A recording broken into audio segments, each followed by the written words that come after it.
as always on KLONA Conversation, tunyumya tuseka. So much as it's sensitive, we are going to allow us to laugh, mutuleke tuseke. But anyway, this topic I'm going to talk about, it's like, have you looked at people? They got married, nevazala. Then after 1 year, 10 years, 15, then you keep wondering, what is Boba bold and you know babuza tayagala kuzala simanyi oli rubuto. Today I have someone who has gone through that experience and she's going to share her experience with us, what she did, but eventually she got another baby. But I know there are so many people who are going through the exact same thing. I want her to tell us what were those moments that she could not forget. What are those things that she did that helped her go through it, you know? I have Dr. Anne. Okay, she's not a medical doctor, like she's a PhD doctor, please. So yeah, Dr. Anne, how are you? I'm fine, thank you, Lois. How are you? Good. Dr. Mlamba. Nimbi.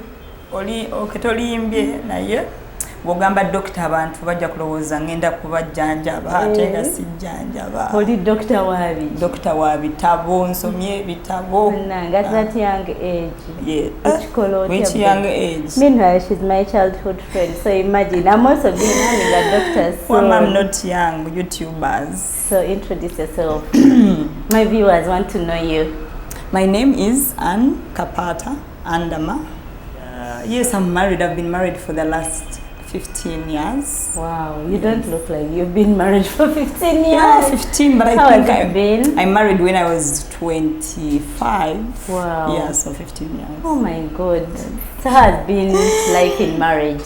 Life in marriage, I would say for me it has been the same. Nothing changed. hard. Like you remain the same even like when you were single in the Florena in the hostel, did it feel the same like when you got married? Okay, I think what changed was the fact that I'm an outgoing person, but I had to reduce on the outgoingness because my partner doesn't do a lot of hanging out. Yeah, so I had to reduce on the hanging out. Otherwise it's everything. It's beautiful. It's the same. Good. You haven't changed even the weight or you haven't put on weight for baby fat, mania what? I don't know what happens, but usually I think I do a lot of breastfeeding, and I hear science has it that when you breastfeed, the weight goes along with the breastfeeding. So I do breastfeed my children. Some of us breastfeed, the weight needs to go, but anyway, in the house we have Dr. Anne. She doesn't want to be called doctor, but yeah, she's Dr. Anne. She's married. She has 2 boys, grown. One is 13 and the other is 4. Yeah, so now you know what you're talking about. So Anne, I've watched you from the time when you got married. Yes. Literally we are friends. You gave birth to a baby 9 months after the wedding. Yes, it was a honeymoon baby actually. Yeah, honeymoon baby. Then after? Honeymoon baby, and I was actually sometimes I feel bad because I was so annoyed that I'd become pregnant in the honeymoon. So you mean you needed to enjoy. I needed to have enjoyed. That's what those are. I don't know what we call them. What fantasies of young girls? You're like, I will get married, then have a year without a baby, just enjoying my man. But God's timing is different, and God has His plans are good. So this was a honeymoon baby, I can tell you. Yes.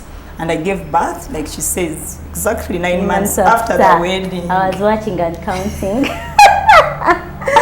Then yeah, so later I think I talked to friends and they're like, and be happy that you got a honeymoon baby. There are those who want to get the babies in honeymoon and they don't. So somehow with time I got to embrace the pregnancy and enjoy it. So when the baby came, I was excited. I became excited because seeing another human being out of you is something at a young age. Yeah, it's something you can't compare to anything. Yeah. So I became excited.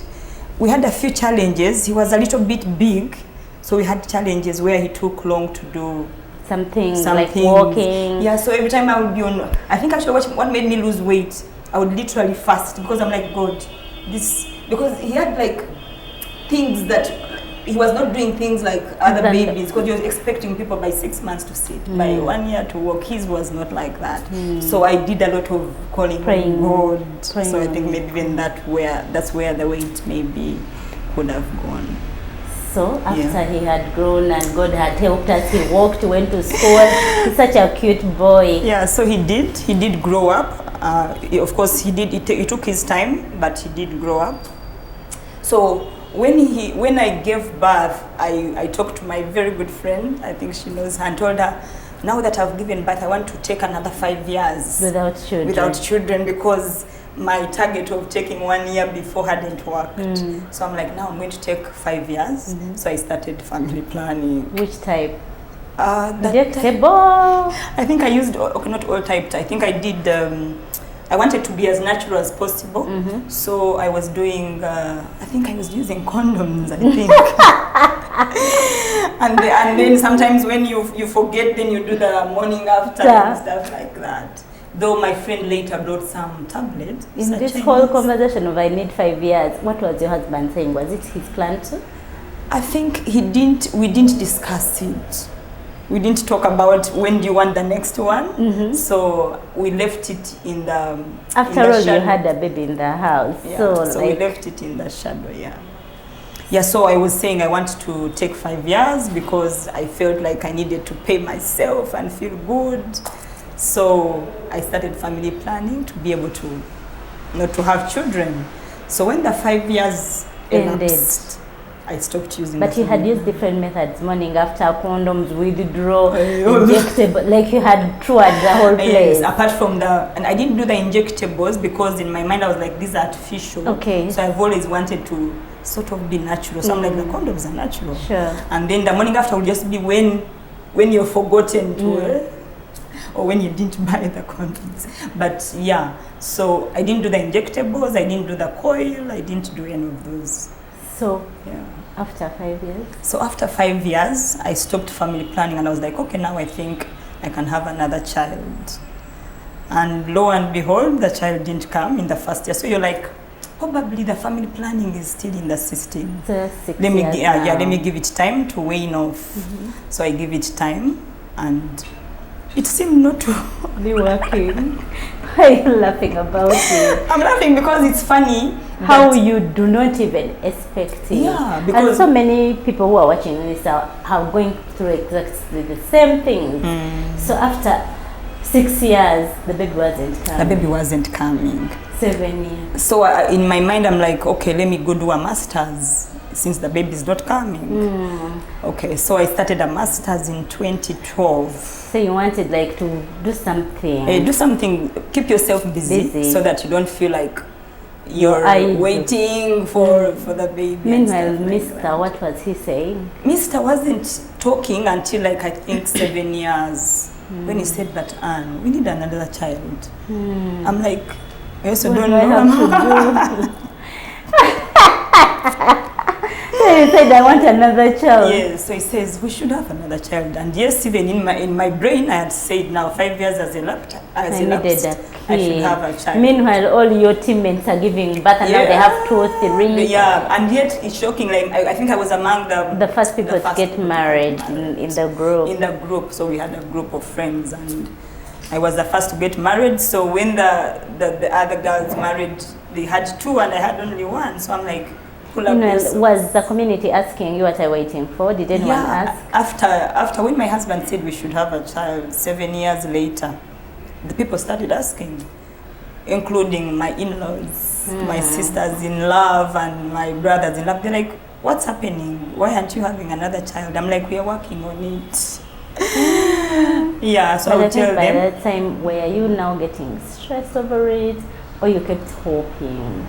I was getting stressed, but I come from a notion of where I have, learned to love God and to look to God for everything. So in the midst of once in a while you'd sit alone and feel like, there must be something wrong. Why isn't the baby coming? And yet I had a honeymoon baby. It was instant. So meaning there's no problem. In your mind you're thinking, there is no problem. There's no problem. Yeah, so... machine is equal. Because the baby was already there, so it clearly showed that machine is equal. Yes. Both sides are working. Yeah, so once in a while I would sit and get a little worried, but yet I'm the kind that encourages myself in the Lord and I wouldn't let the day pass when I'm still stressed. So I would say it will come. So, and I didn't even seek for any medical help, I think, until the 9th year. I think the 9th year. So I didn't seek medical help. I'm like, there must be nothing wrong. Definitely, because you had given a that baby. we had a honeymoon child, No. there shouldn't be any problem. So when you went for medics, what did they say? So in the midst of all that, I've finished the masters. The child does not come. I start on the PhD. So I started on the PhD in 2016. I started on the PhD with traveling. So I did a travel in 2016 where I spent some time out of the country. So I'm like, when I come back, probably I will be more healthy, more ready, more relaxed. Yeah. So when I came back in 2016, I think 2016 it went because it was a busy year. I was starting the PhD, and I think 2017 is when I said, let me go. Actually, my husband said, maybe we should go and check. Have a check. Something could be wrong. So I went for a checkup. I went to, there's a hospital somewhere where I went and I explained to the doctor, I have a son who is now 9 years. I think that was 9 years, but there's no child coming, and yet I'm not on family planning. So it's like, let's start with what is the obvious. And the obvious is checking for, doing a scan to check to see that if there's anything. If there's anything. So the scan showed that everything was fine, but it's like the scan will not show us well. We need to do what they call, I forget the name, but they need to check the tubes to see that the tubes can allow the egg to pass. So I went for that test for the tube. It is a painful test because they're literally forcing a fluid that has color into those small tubes. For those who know a little bit of science or biology, those fallopian tubes are so tiny. Like a straw? A straw is too big. A straw is too big. It's like a thread, very tiny. Sure. Yeah, they're tiny. So they force this dye into those tubes, and then they watch that over a camera to see if the fluid, if it's moving. Yeah, if the fluid goes all the way, they will see it. They will take pictures along the road, and I mean that they take pictures along the road, and they're able to see where the fluid has passed because it's colored, so you can see. So when they finished the test, I took back the results to the doctor, and the doctor is like, the tubes are blocked. Sure. Yeah. The doctor says that. At what point do they get blocked? I don't know. I also don't know. Though people say that they think women when you get UTIs, those are all potentials of blocking the tubes.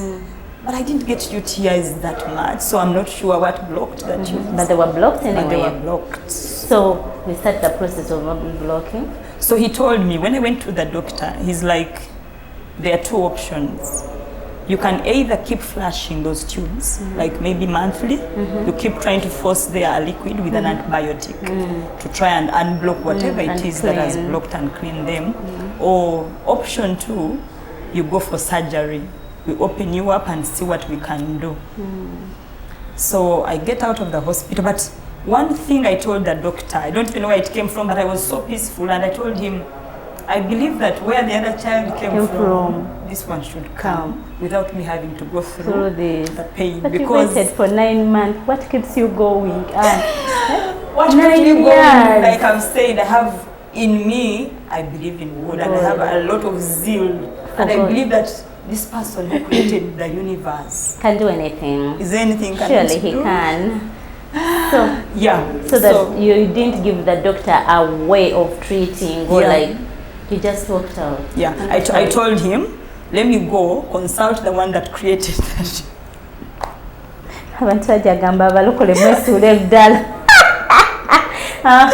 So you went into prayer. So I told him, let me go consult the one who made the tubes, and then I'll come back to you. And also let me go talk to my husband, because that time my husband... You were not with him. I wasn't with him.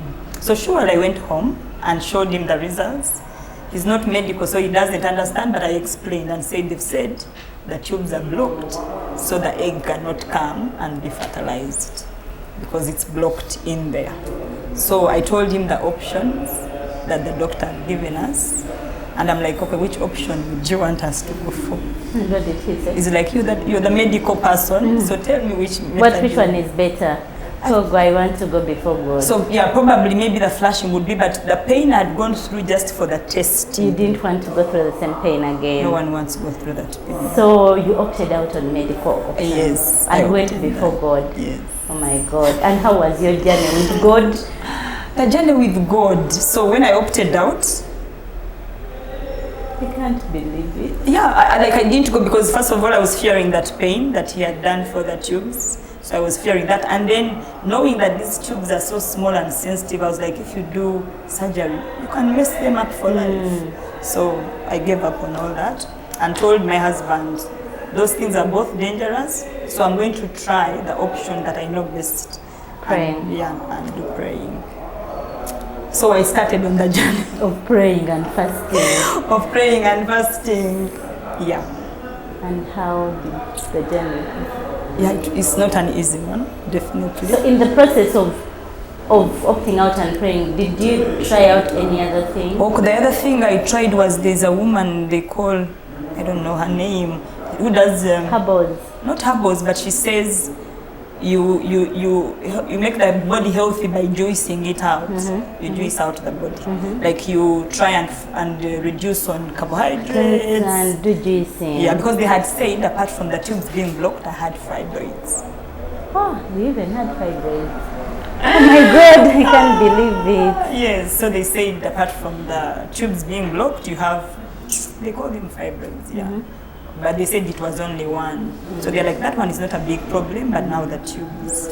So the lady said you should try juicing. No, I didn't even go to the lady per se, but I was watching her. I think people used to send. There's something called Mama Tendo, so there's a group where my sister subscribed, so she would send and say, they've said, mix. Do this. Yeah.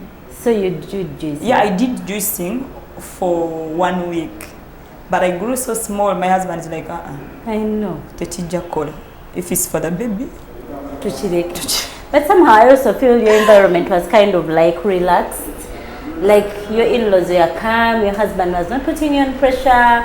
Then you're also that person is like, I have a baby. So like, was it like, or inside you would feel like, oh my God, I need a baby? No, inside me I would feel like I need a baby, and also sincerely, the in-laws would ask, and it's you wouldn't blame them because it's 9 years down the road. I know. So they would ask and say, is everything okay? And your friends? Are you both functioning? And you're like, anyway, we are going to continue the conversation of Dr. Anne and how she ended up having another baby after how many years?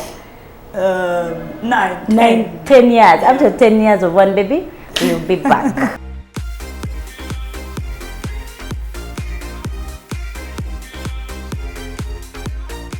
We are back and we are still with Dr. Anne talking about the long waiting for the baby, even when you have a baby. So Anne, you said you opted for nothing but God. Why? Are you built on a foundation of because most people would panic after 9 years of not having a second baby. But I'm just surprised on how calm and relaxed and was it really that, or you're just a calm person that you're not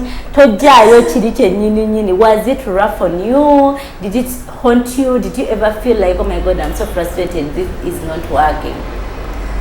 yes, I think all the mixed feelings are there, but yet I also know how to, like I've said, calm down. Yeah, calm down.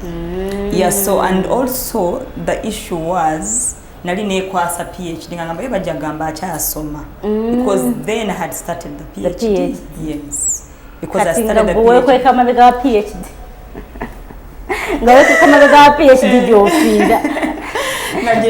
But also in the midst of the PhDs, once in a while when I wasn't very busy with the PhD, I would sit down and feel like Mokama. Or the baby is not asking for his siblings. The baby, given I think boys are different. They don't really stress because even now when I tell him I want to have a third, it's like, Mommy, we are enough. Yeah, we are two, and that's it. Yeah, so I think boys are different. So when you opted to seek God and not God alone, yeah, because like when we went for the break, I was saying that I tried the juicing, where all you do is take you blend an apple with maybe nakati, and then turmeric, and then ginger. That is for weight loss. I don't know, but the lady said it also cleanses the body, especially it kills off or it starves the fibroids. Yeah, so I did the juicing for 1 week. But like she said, I lost weight, and my husband is like, we can't do this. We can't do that, because if it's going to go on for a month, you're going to become like a stick. So were there other medical issues that you ever had that would have made you feel, maybe it's because of this or that, like others? Apart from the fact that when they did the scan, they said I have one fibroid, and then when they did the tube scan, they're like, you have tubes blocked. Those were the only 2 things I was looking at. But I wasn't so scared about the fibroid, because I was like, I still had the other child when the fibroid was Did there. you know that it was there when you had the other child? No, I think I did actually. I didn't. But from what they told you it was there when you had the other child. Yeah, because they said, okay, I think they looked at it and said it has always been there. But now me, I'm like, if it has always been there, it shouldn't affect my getting pregnant. So my only thing or worry was the tubes that were blocked. Yeah, so there was a time you went through different surgeries and what was it about? That one, I wasn't even looking for a child. I'd given birth to my child, and after 2 or 3 years, I started feeling pain in the lower abdomen. So when I went, they would say, actually that's when they said I had a fibroid. Because they would scan, and the scan would show you have a mass of these centimeters and that centimeters. They would measure it. So they would say you have a mass in the stomach. That's why you're feeling pain. Did they remove it? So I went to like 3 places. The first one, they would cut, and they're like, it's ectopic, like it's outside, it's not in the uterus. That's what the scan would show them. So I went through those 2 or 3 surgeries where they would cut to try and remove that so mass. What was it? So eventually, because those other 2 surgeries, not surgeries per se, because they were minor. They were minor. They were just cut here to see what it is. But it's a surgery. It's not even minor. It's just that you're in medic. So it looks like too small, and it's just an because they wasn't even putting you through anesthesia apart from that place, localized. Sure. Yeah, so it wasn't that much. But after the 2, I would still feel pain. And the pain was so much that you'd feel as if like something is pumping here, like and so it felt weird. So those 2 surgeries didn't solve it. So finally I go to some doctor called Dr. Ben King in I think Nairobi. Someone directed me there. So I went there, and he's like, I'm going to now go a little bit deeper than what you have been cutting. I'm going to put you through anesthesia and cut open and see what it is there is inside. And what did he find? So he found a mass and removed it. When he removed the mass, he says, "Anne, this is not a fibroid. I'm going to cut it open and you see." So he says he knows, okay, he thought, okay, not thought, but he said that mass had something black in it, in the middle when he cut it open after removing it from me. So he says this is meconium. Meconium is that first black purple that the child does immediately after birth. After birth. So, and given that giving birth to my child, maybe if I go back there, like the water broke in the night, and then I took long in labor. Like I wasn't progressing to the centimeters that you must progress to for you to push. So I spent the whole day and the whole night in hospital for them waiting on me to get the cervix to open.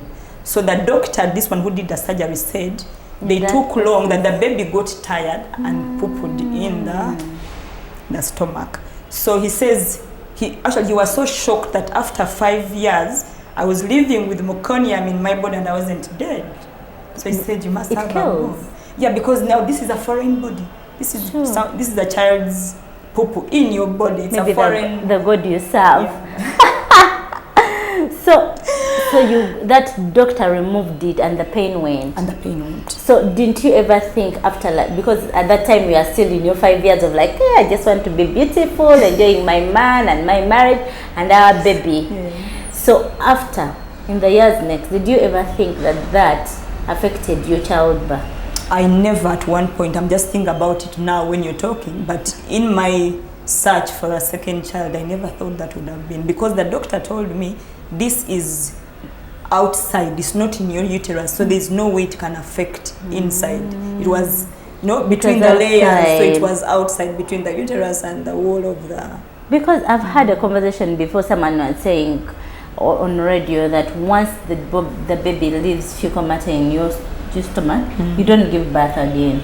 Like I've had it before, so many times. So I'm just thinking maybe, but then you had a baby anyway. Yes. So after that, you proceeded into praying and praying. Yeah, so I was praying, but I've also said I was, the juicing I did for 1 week and stopped. What else did you try out? I think that's the only thing I tried, the juicing, because they told me it would kill the fibroid. So I'm like, if we can solve the fibroid, but I wasn't worried about the fibroid, I was worried about the tubes. And yet the options for the tubes was flush it or operate. And you didn't want any? I didn't want any. So now we are entering the 10th year. Yes, we entered that. I think I conceived in the 9th, gave birth in the 10th. So in the 9th year, you're still not doing anything? Anything, yeah. And what happened? God came through? Yeah, he did come through, because like I've said, I was now busy with the PhD, so somehow it would take my mind off thinking about the child. But you're also away. Yeah, I was like you travel a lot. I travel a lot. Actually, this other baby I have, so I had traveled to Nairobi. I came back and resumed my busy schedule of a PhD. For those that know PhDs, they are really hectic. In biology, in microbiology. Molecular virology. What's the what? Molecular virology. What is that in Luganda? Like, I don't know it. You don't? But what is it about? COVID-19 or No, what? I was looking at HIV and trying to get HIV and growing it outside your body and monitoring it. How it manifests. How it manifests outside. Okay, let's go back to that baby. We'll host you for microbiology, whatever, another day. So, you were traveling to Nairobi and you came back. I traveled to Nairobi, and that time I had my period. It was so heavy that I almost stained the plane seat. Yeah, but I didn't mind about it. I'm like, God, this thing, it had better cease. I want a child because I'm tired of seeing the peas.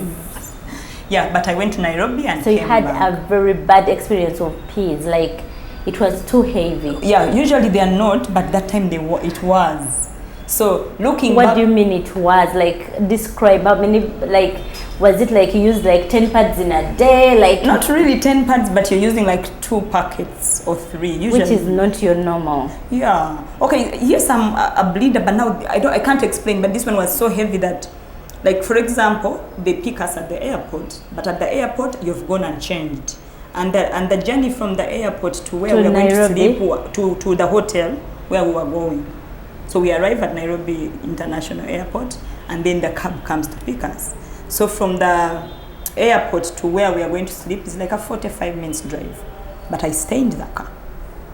And yet that was heavy. Yeah, that was heavy. And all through the plane, the flight you were... I was changing, like I was in the bathroom. So and yet the flight from here to Nairobi is also 45 minutes. Was it painful?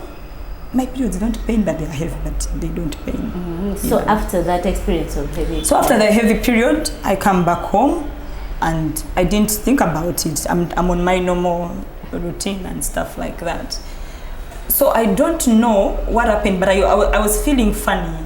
I felt like as if I had pain, like as if cramps. And yet stuff. You were done with pain. Yeah, I'm done with the peds, and I mean the peds, and it's now like maybe 2 weeks or after, 2 or 3 weeks after. So I felt as if I had some cramps, back pain. So I thought it was a UTI. So I went for checkup and told them, I think I have a, and usually when I go to the hospital, I tell you what it is. Because you are in medic. So I told them, I think I have a UTI. So let's check my urine. So I give them the urine and they check for UTI. They're like, your urine is very clear. There's no UTI, there's even no past cells, like it's all clear, there's no problem with it. I'm like, but I have a funny discharge and I'm feeling pain. So I'm like, maybe this clinic is not good, because I was in Entebbe working on my PhD. So you went around. I went in Entebbe, I went to AAR, they have an AAR in Entebbe. So I went and they did that, and they're like, no, your urine has no problem. You don't have a UTI. So I'm like, probably these ones are not seeing. I went to another hospital the next day. They check and they're like, your urine has no problem. But you're still feeling sick. I'm not sick per se, but you're feeling uncomfortable. You're feeling I don't know, something close to cramps, but also I had a funny discharge. To me, it was a funny discharge. So I went to clinic or hospital number 2. They check and they're like, you have no UTI. But for them, they had done a full blood count. So they're like, but your HB is low. Yeah. So I'm like, so they give me iron for the HB. And what? And you went home with iron? I went home with iron and 2 because, yeah, usually when I bleed, then your HB goes low. Definitely. Yeah, so I'm like, okay, you're right, because 2 weeks ago I was in PEDS. So I took my iron. But still the discharge was there and the pain. And now that is like 3 weeks. I'm getting to the 4th week when my periods should come. So I'm taking my iron and still feeling the funny pain and discharge. So I went to a hospital that I don't even remember. So the doctor is like, have you done a pregnancy test? I'm like, for what? I'm sorry. Like, he didn't believe you can be pregnant. Like, because, like, I think when you reach a time, I think the Lord works in a way that when you give up, then, because that time, in those years of 7 years, 8, 9, I was stressing, I was praying, I was fasting. You were doing anything that you can do to download the baby from heaven. From heaven. Then you reach a point of like, I'm done. Surrender. So I told the Lord, kankolemu PhD. Kankolemu PhD. So ndimukola PhD, ndi busy nenga still nsaba. Nenga techukulya nnyo. Nenga techindya nnyo because ndi busy. Techindya nnyo because ndi busy nenga nsaba. I would go to Mutundu every Tuesday and every Thursday for prayers. So the doctor is like, bakebedde omusulo bagambye toyina UTI. HBS erilo naye ungambye nti the former hospital gave you iron and it's still low. Nena ngamba, have you done a pregnancy test? No, so neseka wo nga Sarah. Na Sarah yaseka. But he says, come and climb on the bed. So nengenda kukatanda. Nanyiga wanonga ba doctor bakola like down the abdomen to check. He says, and what I'm feeling, this is, and he just says, go and do a pregnancy test. But that time I'd gone to the hospital, I didn't have enough cash. Nemugamba esente muzimazewo nezi UTI ne iron. Sigenda kola test. Nemugamba sina musente because he had told me it's 10,000 to test my urine for HCG levels. So I tell him I don't have the money, but it's so I know how to do it. I'll do it in the house. So I go home. Usually that time, my husband used to pick me from work. From town where? From town. The bus drops. Where the bus drops me. So he comes and I'm telling him, can you imagine I went to the hospital? They are saying there's no UTI, but they think I'm pregnant. And what it is? He tells me, I don't want stress. So that's when I realized he was stressed, though he was quiet. It's like, I don't want stress. If they are telling you pregnancy, go do the thing and show me when the results are out. So I'm telling him, they've said you buy the strip, we go home and check. It's like, he calls me Kapata. It's like, Kapata, get the kit yourself and check it out. So somehow we left it and I didn't check. And even in my mind, I was so busy that I hadn't realized my period should have come, but it hadn't come. So that time when I told him they've told us to check for pregnancy, that night I get a spot. Usually my periods start with spotting. So I didn't tell him because I didn't want to make him discouraged. Yeah, already you had given him hope positive testing. Yes. So you just kept quiet. I just kept quiet and bought, usually I have pant liner, so I put a pant line and then bought pads. So it spotted and then I slept throughout the night. I wake up, the pad is clean. I'm like, probably chimpumuzamu chijenja. Stress munji wa PhD. So the day goes and there's nothing. But you guys, I was so busy that I didn't even think about the fact that the period should have come. It has just spotted and the next day nothing has come and the other day nothing and I've given up on the pads. And you're not testing. I'm not testing. I'm not even thinking about pregnancy. That's how busy I was. Wow. So someone should be busy. Someone should be busy, someone should rest. Relax. So I think I was relaxed. Now my focus was on the PhD, get the PhD going. So the spotting has come, the period has not come, but in my brain, there's nothing like go for pregnancy. Definitely. Nothing. So my husband, the next, like 2 days after, he says, the doctor had said you check. Did you check? I'm like, I forgot. But really? Yeah, I think the PhD also contributed to the relaxing, because now I took my mind off the baby and the pressure and put it on the books. And you wanted to deliver the books. So it took a whole week. The period should have come. It has not come. But there's no bell that has rung in my head that this is a potential. Coming. A potential. I'm like, maybe the Lord wants me to rest, since the other period was so heavy. So we are skipping a month. You really convince yourself, and I like your faith. So I'm like, maybe this month I'm going to rest. And yet, now looking back, since my period started, they've never ceased unless stopped in your life. So that should have been a sign, but it wasn't a sign because my brain was busy. But you know, it's also a sign that you were too relaxed and calm and had given up on this whole thing called baby number 2. Not given up, I still had hope. But not like on pressure, not maybe on pressure. Because I've seen so many people who say, the ovulation time, you tap your husband, wake up, it is time for, please, it is today or never, it is today or never. I didn't. You were not like that. I didn't. That must have been God. That must have been so God. At what point did you now realize that now it's a baby, not missing peas? So that it's been a week of going to the hospital, and now the peas have come, sort of. So it took like another 2 weeks. I'm not bothered. So it means I've skipped my peas. Wow. You're now in a second month. Second month. So one of those evenings, I'm from work, and I think that time my husband didn't pick me. So I'm like, let me pass by the clinic and get a strip. An HCG strip. So I get the strip, and I'm like, usually they say early morning urine is better to see the concentration, especially when the pregnancy is still young. So I keep the kit until morning. I'm not on pressure, I'm not even thinking about it, but I know they've told me, check for pregnancy. So the next morning, I go and check. Lo and behold, the thing turned so quickly, and I'm like I was in the bathroom, I first froze. And then went and called my husband. He's like, I don't understand. Explain. What is it? I just didn't want to understand. I can imagine the happiness of like, please explain. Yeah, he's like, what does it mean? Because now it was showing 2 lines for those not. And it's serious, clear lines. Very clear, like you can't, it looks like it must have been like maybe 3 weeks pregnant. Because it was so dark. So I call him and I show it to him, and he's like, I don't understand, explain. I'm like, I'm pregnant. He's like, are you sure? I'm like, that's what this kit shows. He was so confused, and he's like, I think he wanted to prove it in a hospital. He's like, we have to first go to the hospital tomorrow. I told him first lay hands on the tummy and declare. I love this couple. So he laid hands. Yeah, he laid hands and started speaking and declared and decreed and saying, you're going nowhere, you're going to be there, you're going to...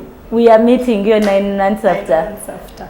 He was excited. So we didn't go to hospital to do a scan, and the baby grew. I didn't go, but when he said, let's prove, because for him he was still like, I know, like hope deferred. Hope deferred.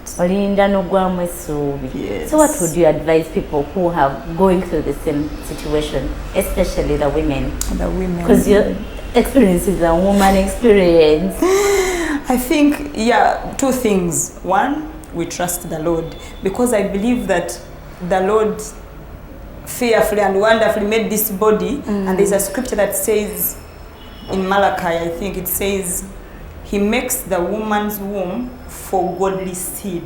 So it means when the Lord was making us, even in Genesis, he says, be fruitful, multiply. So it means the Lord really, really wants us to be fruitful. Be fruitful. It's intentional. It's intentional. But we've waited. It's intentional. I know you wait, but I know.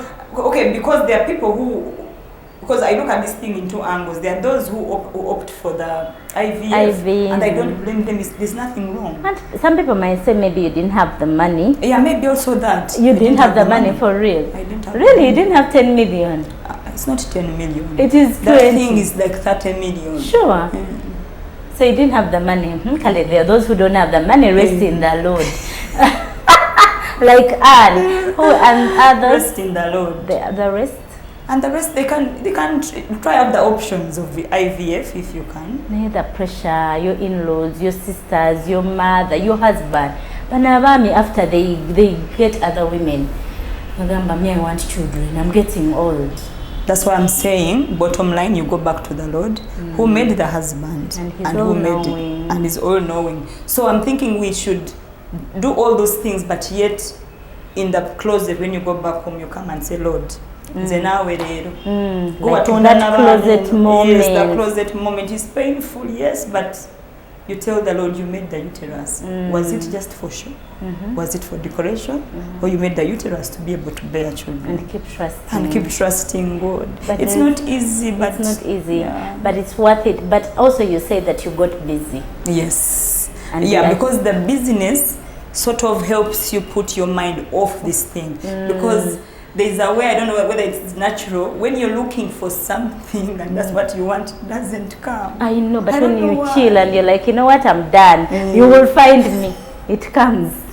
Yeah, so the busyness helps you put your mind off that. Yes, you're praying, but yet your mind is not like every night, okay, God, now I've put, okay, maybe I should put my leg higher. And also now you're praying, okay, God, now make the lab tests work because I need this PhD. Yes. Your prayers were no longer God baby, like, you know, so you trusted that God had those prayers and prayers surely answer. Yes. Okay, we will not go further. As always, this conversation ends when you still want it and you want it. But from Dr. Anne, we realized that she got masters, she got a PhD, so probably that was God's plan for her. Because now she's earning money that she never thought she will earn. That's not true. She never thought she will earn when she has the babies. And we got a second baby and we are getting more babies. For now, I'll say bye. Thank you for watching KLONA Conversation.